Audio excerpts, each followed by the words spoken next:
Hey ladies and gentlemen, welcome back to another HD broadcast, and today we are going to be looking at a Zerg versus Protoss here on Kulas Ravine, and the players are going to be MasterAsia playing as the red Zerg player down in the bottom right hand corner. And I don't think I've ever brought a broadcast of MasterAsia before, but I did do some digging and some research into this guy, and he is apparently one of the top 5 Zerg players here in North America, so definitely not a player to underestimate. One of the best to be top 5 and to be playing Zerg in such a large region really says quite a bit. And so I'm really excited to be seeing him play today. I've never seen him play ever before, so I'm hoping we're going to be in store for a pretty good game. And of course, his opponent is going to be the blue Protoss player spawning at the top left hand corner on the opposite side of Kulas. It is going to be TT1.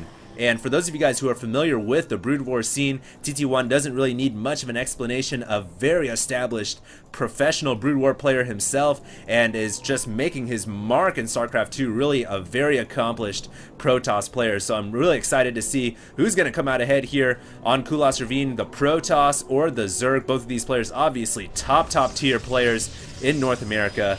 And so we'll see what happens, but I do want to say this map, Kulas Ravine, it offers a lot of unique advantages to each of the races.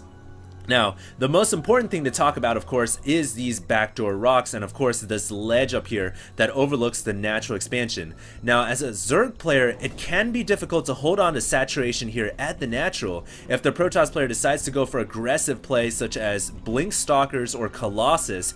Abusing these high grounds with those units can really put a damper on your natural and put a damper on your economy, and that can be extremely deadly if executed well by the Protoss player. On the other hand, of course, these backdoor rocks make great attack routes for Zerglings, and Zerglings can really, if they can pound through these rocks, if the Zerg player gets access to this, or even these rocks over here overlooking the high ground natural, they can really put a lot of pressure on the Protoss player once he secures his own natural and he's forced to watch for both of his bases. On top of that, of course, there is this double open area towards the natural, which can make it hard for both players to secure that natural expansion. For the Protoss, because of Zerglings, but for the Zerg, because of the potential of a 4-gate. 4-gate is extremely deadly on this map because it is so wide open, so easy to hold on or put out those proxy pylons wherever you please. And of course, if a proxy pylon goes here, then you also get that control of the watchtower, and you can also duck those Protoss pylons right here behind that high bush. And if you do that, the 4-gate can be very hard for a Zerg player to hold on to if they go for that fast expand. Now, getting back to the game at hand, MasterAsia looks like he has gone down for a hatchery right here at the natural, so he is going for a fast expand, but it looks like he got that gas a little bit sooner than expected, and I believe he went for Zergling speed before going for that natural, so I really like that play. A nice little twist up from the norm of going for a fast expand before getting the speed. And the reason why I think MasterAsia did this is to hold off any potential Protoss aggression such as 2-gate or 4-gate. And with that fast Zergling speed, he will be able to hold it off much easier. And it looks like TT1 might be going for a 4-gate after all. Yeah, he's got 2 gateways down. He's got a gateway and a cybernetics core with warp gate on the way, and of course the Zealot to hold off that front door, really preventing the Zerg player from getting any kind of scouting information right now. MasterAsia has no idea what TT1 is up to, and there are 3 gateways now on the way, a 3rd one on the way. The warp gate technology is being chrono boosted, so expect to see a 4th warp gate go down relatively soon here, and TT1 is going to make his big push out. Now, MasterAsia is destroying these backdoor rocks. I really like this play because if he can destroy these rocks, he'll gain access to this ledge above, which will help him deal with Blink Stalkers or Colossus. But unfortunately for him, I don't think that's what's going to come up next. We don't see a Twilight Council yet, so it's not 3-gate Blink Stalkers.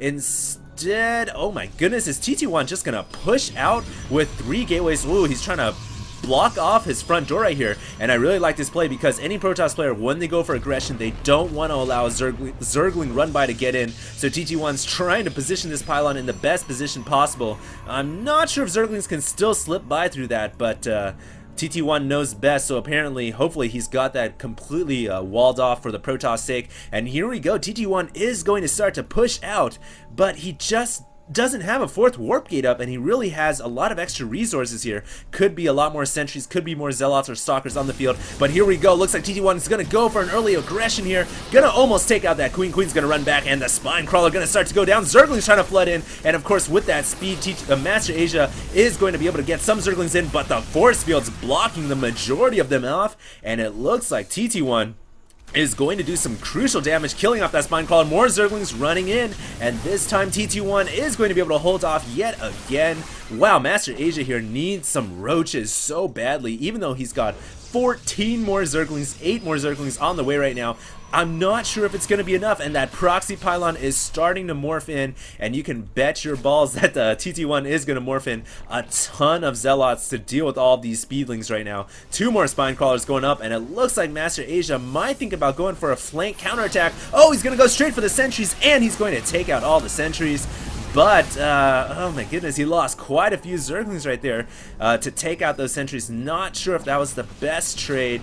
A decent trade at the best scenario, but here we go. TT1 gonna snipe out this spine crawler. Oh my goodness, MasterAsia not able to cancel in time. More Zerglings coming in from the southern end, and MasterAsia here might just go for a counterattack, and this 3-gate build, not even a 4-gate build, is seemingly going to be able to crush the natural, simply because MasterAsia did not have any roaches. Speedlings in pure numbers are not enough to deal with zealots, and right here MasterAsia trying to get in through that door, but it looks like TT1 has it fully blocked off. Gonna warp in a zealot and a couple of stalkers just to make sure.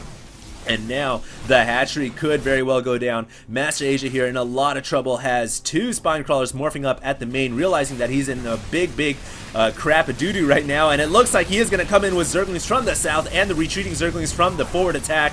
He is going to surround all these units and possibly take them out. There are a lot of zealots though. It's going to be close. The 2 zealots morphing in there, getting taken out by the Zerglings, and it looks like the speedlings with that creep bonus are going to be able to surround and swarm the Protoss army right there and take out all of the zealots. Nice play from MasterAsia, taking that down at the last second, and now transitioning to Aspire. But the real question is, has the damage been done? He lost his hatchery. That is such a huge hit to take down early on in the game for a Zerg player who's trying to play macro-wise, and I really think that was worth it for TT1 taking down that natural. He is in a firm position of control right now. His income 36 harvesters, over 20. My goodness, that is just such a bad position for any player to be in. Thankfully, he's trying to pull out any trick he can by getting Aspire up, and I mean, he's been harvesting this gas for such a long time, hasn't really been putting much use to it, that he might have enough gas to morph in, 5 or 6 mutas. It might help him out, but I'm not sure by how much. Oh, it looks like the pylon here was eventually destroyed by TT1 or MasterAsia, but now that the front door is open, oh nice, force fields going down here for TT1 to block off those speedlings. Meanwhile, it looks like he is transitioning into a Stargate, also getting +1 weapons. Stargate's going to be real good for TT1 getting out those Void Rays. But the thing is, there's a Spire on the way, and so MasterAsia is going to have mutas. He probably, he's going to be able to deal with the Void Rays just fine. And unfortunately for TT1, he doesn't know that. He thinks that the